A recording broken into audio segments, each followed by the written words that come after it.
Hello students, आज के presentation का टॉपिक है जनन तंत्र।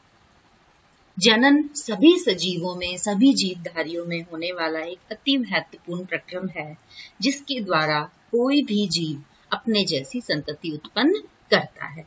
हम यहाँ मानवों में जनन के प्रक्रम समझेंगे। मानवों में जनन के प्रक्रम को सुचारू रूप से संचालित करने के लिए जनन तंत्र पाया जाता है। चूंकि मानवों में लैंगिक जनन होता है और मानव द्विलिंगी प्राणी है, यानी मानवों में नर शरीर अलग होता है और मादा शरीर अलग होता है। और नर युग्मक के तौर पर शुक्राणुओं का निर्माण होता है और स्त्री में या मादा में मादा युग्मक के तौर पर अंडाणुओं का निर्माण होता है। जब शुक्राणु और अंडाणु संलयित होते हैं, इस प्रक्रिया को निषेचन कहते हैं और निषेचन के फलस्वरूप युग्मनज बनता है और इस युग्मनज से नए जीव का निर्माण होता है। तो इस प्रकार लैंगिक जनन के लिए जो उत्तरदायी कोशिकाएं हैं, जिन्हें हम नर जनन कोशिका को शुक्राणु कहते हैं और मादा जनन कोशिका को अंडाणु कहते हैं, तो इन जनन कोशिकाओं का जो विकास है वो विकास एक विशेष अवधि में, आयु में होता है और इस अवधि को यौवना आरंभ कहा जाता है। इस यौवना आरंभ में लैंगिक विकास होता है और जनन परिपक्वता आती है। यह जनन परिपक्वता कुछ लक्षणों के माध्यम से दृष्टिगोचर होती है। जैसे लड़कों में यौवनारंभ के लक्षण है आवाज का भारी होना, दाढ़ी मूंछ का आना, कांख और जन्नांग क्षेत्र में बालों का आना, त्वचा का तेलीय होना आदि। इसी प्रकार से लड़कियों में जो जनन परिपक्वता के जो लक्षण हैं, उन लक्षण में स्तन का बनना, आकार में वृद्धि, त्वचा का तेलीय होना, जन्नांग क्षेत्र में बालों का आना, रजोधर्म का शुरू होना, इस प्रकार ये यौवना आरंभ के लक्षण हैं। इन लक्षणों को गौण द्वितीयक लैंगिक लक्षण भी कहा जाता है। लड़कियों में यह जनन परिपक्वता 12 से 14 वर्ष की उम्र में होती है, जबकि लड़कों में यह औसतन 13 से 15 वर्ष की उम्र में होती है और लैंगिक परिपक्वता 18 से 19 वर्ष की उम्र में पूर्ण हो जाती है। इस अवधि में मनुष्य की संवेदना, उसके बौद्धिक और मानसिक स्तर में परिवर्तन आता है और इन सभी परिवर्तनों का कारण विशेष हार्मोन का स्रावण है। मानव नर में टेस्टोस्टेरोन हार्मोन का स्रावण होता है और स्त्रियों में एस्ट्रोजन और प्रोजेस्टेरोन का स्रावण होता है। ये हार्मोन प्रमुख लिंग हार्मोन हैं जो कि जनन परिपक्वता के लिए, लैंगिक लक्षणों के विकास के लिए उत्तरदायी होते हैं। तो यहाँ हम पहले अब मानव नर जनन तंत्र की संरचना का अध्ययन करेंगे। मानव नर जनन तंत्र में कई अंगों का ये समूह है, जो ये समूह मिलकर नर जनन तंत्र का निर्माण करता है। इस नर जनन तंत्र में जो भाग लेने वाले सभी अंग हैं, उन अंगों को हम 2 श्रेणियों में बांट सकते हैं, प्राथमिक लैंगिक अंग और द्वितीयक लैंगिक अंग। सबसे पहले हम यह बात करते हैं, जो प्राथमिक लैंगिक अंग है नर जनन तंत्र में, वह है वृषण। ये यहाँ शरीर से बाहर, उदर गुहा से बाहर, ये इस प्रकार एक जोड़ी वृषण उपस्थित होते हैं जो कि एक त्वचा के आवरण में आवृत होते हैं। इस आवरण को वृषण कोश कहते हैं। एक जोड़ी वृषण पाए जाते हैं। यह वृषण नर युग्मक का या लैंगिक कोशिकाओं का निर्माण करते हैं और साथ ही साथ हार्मोन का स्रावण भी करते हैं। इस प्रकार नर जनन कोशिका शुक्राणु का निर्माण करने के लिए यह वृषण उत्तरदायी होते हैं। वृषण के प्रमुख 2 कार्य हुए। पहला कार्य शुक्राणुओं का निर्माण करना, यानी नर युग्मकों का निर्माण करना, यानी नर जनन कोशिका का निर्माण करना, और दूसरा कार्य है अंतःस्रावी ग्रंथि के तौर पर टेस्टोस्टेरोन हार्मोन का स्रावण करना।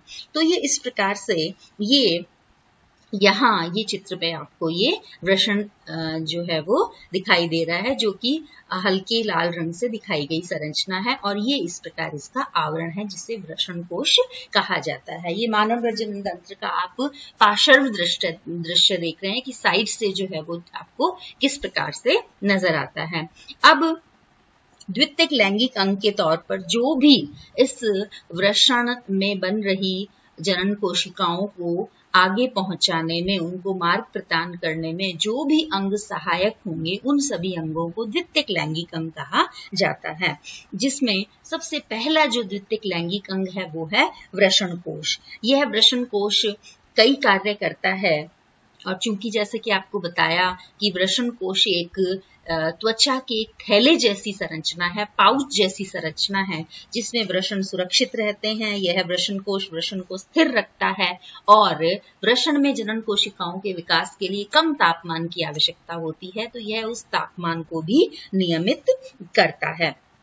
उसके पश्चात यहाँ वृषण के ऊपर ये हल्की गुलाबी रंग की जो संरचना है, ये अधिवृषण है। वृषण में जो शुक्राणु बने हैं वो ये अधिवृषण से गुजरेंगे और फिर यह पतली नलिका शुक्रवाहिका है, या जिसे शुक्रवाहिनी भी कहते हैं। तो यहाँ वृषण में बने हुए शुक्राणु अधिवृषण से होते हुए शुक्रवाहिनी में से गुजरते हुए और शुक्राशय तक प्रवाहित होते हैं, और ये शुक्राणु शुक्रवाहिनी की सहायता से ही प्रवाहित होते हैं। यह शुक्रवाहिनी मूत्र नलिका के साथ एक संयुक्त नली बनाती है। पहले आप यहाँ डायग्राम में देख रहे हैं, ये वृषण से निकल रही ये शुक्रवाहक जिसे यहाँ कहा गया है, यह शुक्रवाहिनी ही है। इस शुक्रवाहिनी का अंतिम सिरा जो है ये फूला हुआ होता है, और ये अंतिम सिरा यहाँ ये जो शुक्राशय है, इस शुक्राशय से आ रही नलिका के साथ में ये मिल जाती है, और ये जो नलिका है ये नलिका स्खलन वाहिनी कहलाती है। और स्खलन वाहिनी यहाँ मूत्राशय से आ रही मूत्र मार्ग से मिल जाती है, और आगे जो ये वाहिनी बनाते हैं, इस वाहिनी को मूत्र जनन नलिका के नाम से जाना जाता है। क्यों इस नलिका का नाम मूत्र जनन नलिका क्यों कहा गया? क्योंकि यह नलिका मूत्र भी उत्सर्जित करती है और जनन कोशिकाओं का स्रावण भी इसी नलिका से ही होता है। यहाँ ये शुक्रवाहिनी समाप्त हो रही है, उसके पास ही ये आप संरचना दिख रहे हैं, ये शुक्राशय है। शुक्रवाहिनी शुक्राणु ग्रहण के लिए एक थैले जैसी संरचना, जिसे कि शुक्राशय कहते हैं, उसमें खुलती है। शुक्राशय में एक तरल पदार्थ का निर्माण होता है जो वीर्य का निर्माण करता है, और इस शुक्राशय में जो तरल पदार्थ है, ये तरल पदार्थ शुक्राणुओं को ऊर्जा और गति प्रदान करता है। जहां ये स्खलन वाहिनी इस मूत्र नलिका से मिल रही है, वहां इनको चारों तरफ से घेरे हुए एक ग्रंथि उपस्थित होती है। उस ग्रंथि को प्रोस्टेट ग्रंथि कहते हैं। यह एक बहिस्रावी ग्रंथि है। यह एक तरल पदार्थ का निर्माण उत्सर्जन करती है, जो कि वीर्य का भाग बनाते हैं और शुक्राणुओं को गति प्रदान करता है। अगला जो द्वितीयक लैंगिक अंग है वह है मूत्र मार्ग।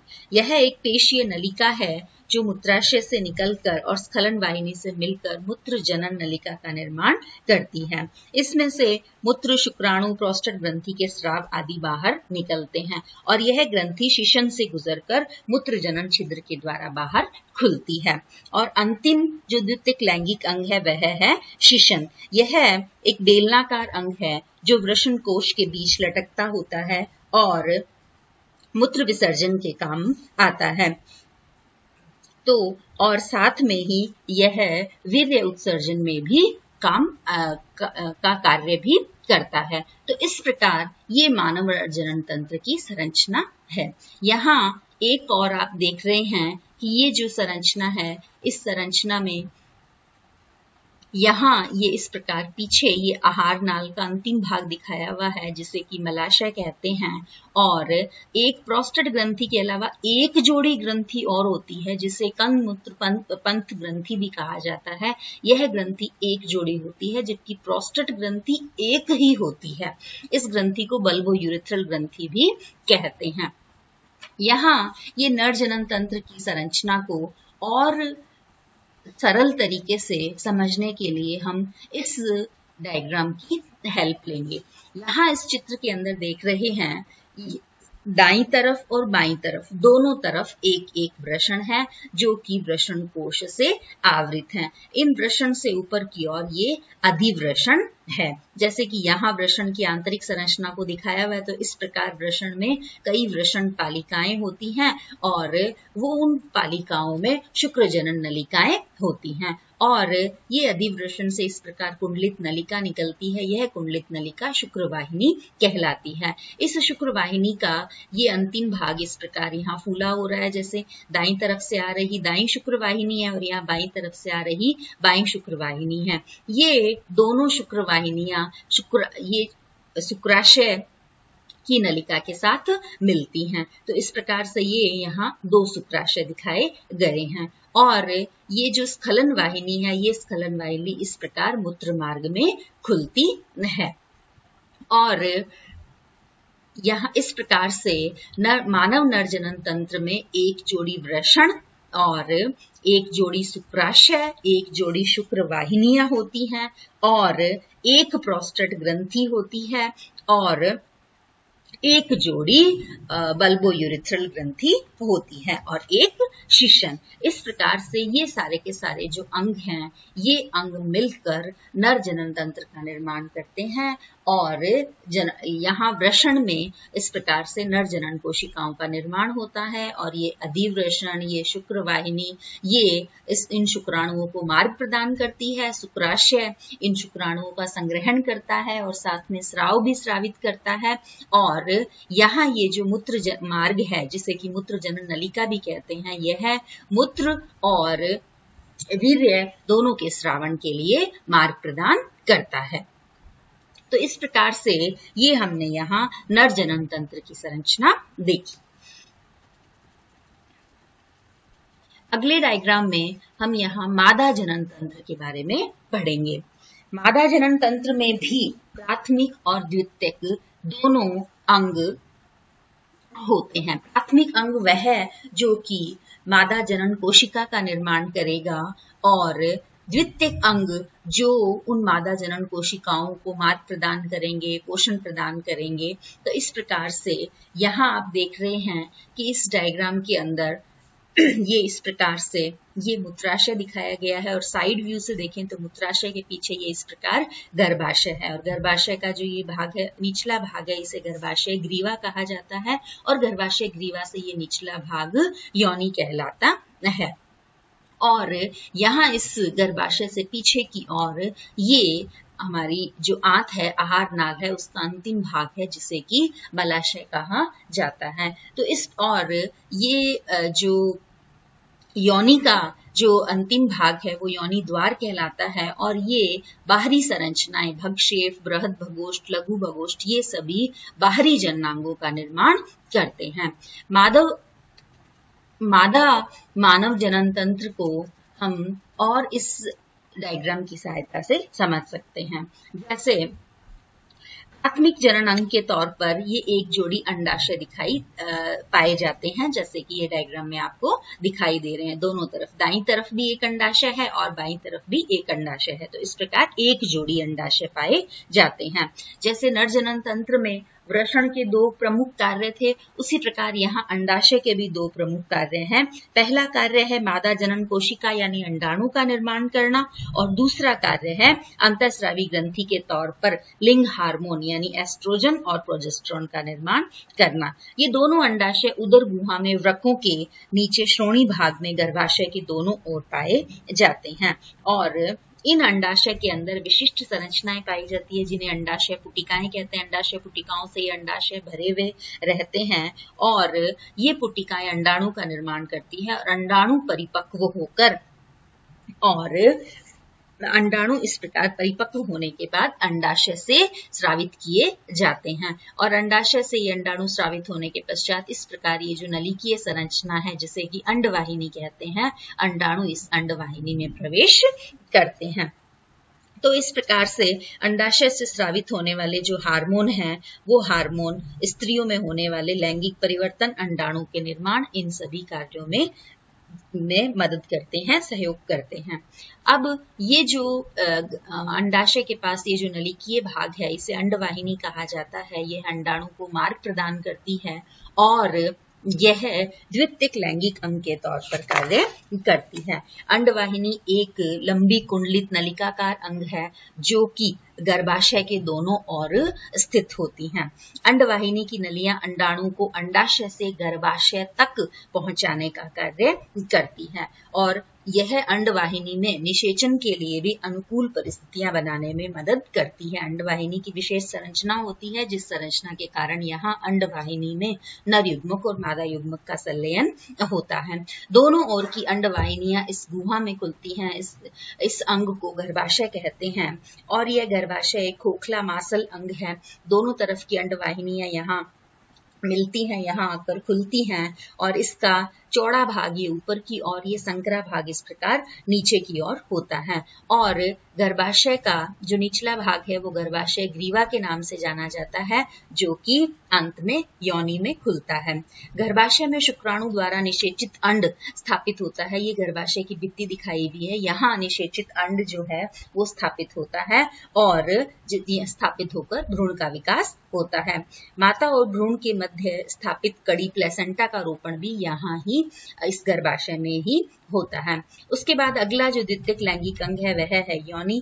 मूत्राशय और मलाशय के मध्य करीब 8-10 सेंटीमीटर लंबी एक नाल है, जो कि स्त्रियों में मैथुन कक्ष के तौर पर कार्य करती है। यह प्रसव मार्ग का कार्य भी करती है और रजोधर्म स्राव का भी कार्य करती है। और ये इस प्रकार से ये मादा जनन तंत्र के मानव मादा जनन तंत्र में द्वितीयक लैंगिक अंग के तौर पर कार्य करती हैं। तो इस प्रकार जनन तंत्र के प्रमुख अंगों में एक जोड़ी अंडाशय, एक जोड़ी अंडवाहिनी, एक गर्भाशय और एक योनि, ये सारी की सारी संरचनाएं इसमें होती हैं। और इस प्रकार जनन तंत्र में नर और मादा दोनों जनन तंत्र में प्रजनन जनन की कई अवस्थाओं से ये गुजरते हैं। जैसे सबसे पहली अवस्था होती है युग्मक जनन, यानी युग्मक का निर्माण। तो मादा में युग्मक का निर्माण होता है अंडाशय में और नर में युग्मक का निर्माण होता है वृषण में। इसके पश्चात निषेचन की प्रक्रिया होती है, यानी एक नर युग्मक और एक मादा युग्मक का संलयन होता है और जिसके फलस्वरूप युग्मनज का निर्माण होता है। यह युग्मनज विभाजित होकर भ्रूण का रूप लेता है और यहाँ गर्भाशय में इस भ्रूण का रोपण हो जाता है। और उसके पश्चात भ्रूण रोपण के पश्चात में भ्रूण विकास की विभिन्न अवस्थाओं से गुजरते हुए और 9 माह का समय पूरा होने पर गर्भस्थ शिशु का विकास पूरा हो जाता है और जिससे कि शिशु जन्म लेता है। और शिशु जन्म की यह प्रक्रिया जो है वो प्रसव कहलाती है। इस प्रकार मानव में लैंगिक जनन में की प्रमुख जो 4 प्रावस्थाएं हैं, पहली प्रावस्था युग्मक जनन, फिर निषेचन, फिर विदलन और भ्रूण का रोपण और अंतिम जो अवस्था है वह है प्रसव, यानी शिशु का जन्म। तो इस प्रकार से यहाँ ये मानव में जनन की प्रक्रिया संपन्न होती है। धन्यवाद।